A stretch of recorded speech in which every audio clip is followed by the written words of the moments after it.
Hello everyone, it's the Celebration Man, and it's January 25th. Now, there's not a lot of bad times to make yourself an Irish coffee, except possibly while driving or performing surgery, but there is a best time to make an Irish coffee, and that would be Irish Coffee Day. So we're going to celebrate Irish Coffee Day by making an Irish coffee with all the steps shown, and then I'm going to drink it. The first thing you'll need to do is gather all of the necessary tools and ingredients, beginning with an espresso machine. You can use regular coffee as well, but it changes the recipe. I'll talk about that a little later. Irish whiskey, espresso grounds for the espresso machine, sugar, whipped cream, a shot glass, another shot glass, Bailey's Irish cream, spoon, teaspoon, and a tiny saucepan. Now we'll set the saucepan off to the side here and get started on our coffee. Take the coffee wand from the espresso machine, which has been previously cleaned. Take a spoon and some grounds and fill it up.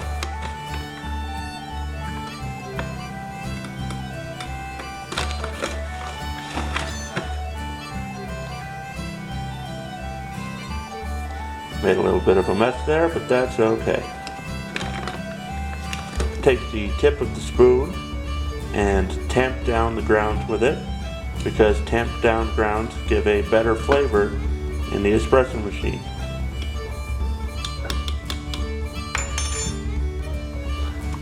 Stick the coffee wand into the espresso machine and lock it in.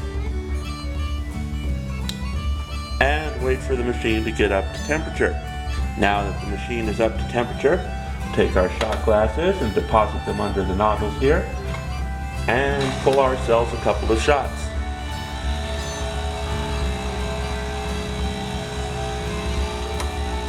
As always, you'll want to disengage the pump when it's about 3/4 full, and you'll get 2 perfectly pulled shots. I'm going to take these shots and put them into our saucepan. Next, we're going to use the same 2 shot glasses and pour them full of Irish whiskey.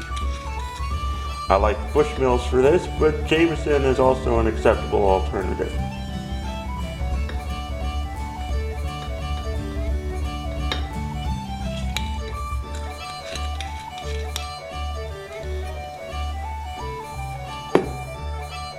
Toss those in the saucepan as well.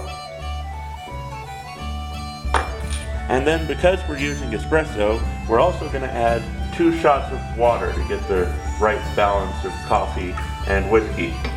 If you use drip coffee instead of espresso for this, leave out the water. Just use 4 shots of drip coffee.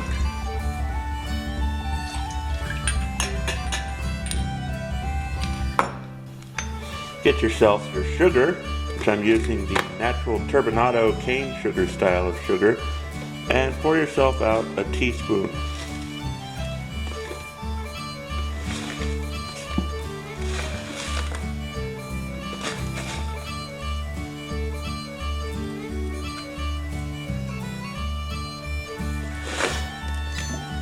Put that in the saucepan. If you're using brown sugar, use a teaspoon and a half. And if you're using white sugar, use a 3/4 of a teaspoon. That'll give the right amount of sweetness for this mixture. Take your saucepan and put it on the stove on very low heat. If your knob goes to 10, 2 is about where it should be. You don't want the whiskey and coffee to boil, you just want to get it a little bit heated up. Stir the mixture gently while it's heating. Get the sugar fully dissolved. With natural cane sugar, it's pretty easy to tell when the mixture is dissolved, because you'll run your spoon across the bottom of the pan and it won't make horrible scraping noises. After the sugar is fully dissolved, bring the temperature on your stovetop up to 5 out of 10. You want to see a little bit of steam coming off of the mixture, but you don't ever want it to boil. Looks like we're just about perfect here. Take the mixture and pour it gently into a mug.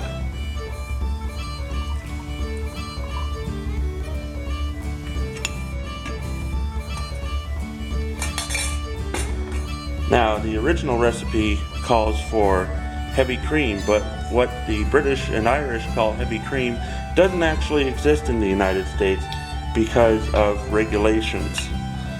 I don't know exactly why. I think it has something to do with the fat content of actual heavy cream.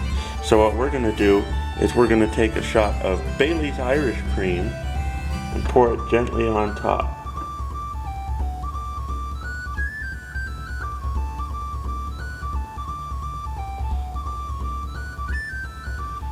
As you can see, I poured about a half a shot of it on the counter, so we're going to try that again.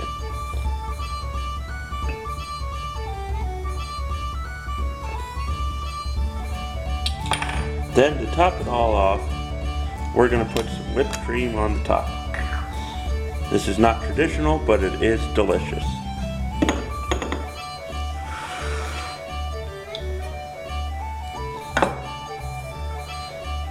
And there you have it. An Irish coffee. On behalf of me and the Celebration Dog, have yourself a very merry January 25th, and be back tomorrow, because every day is a holiday.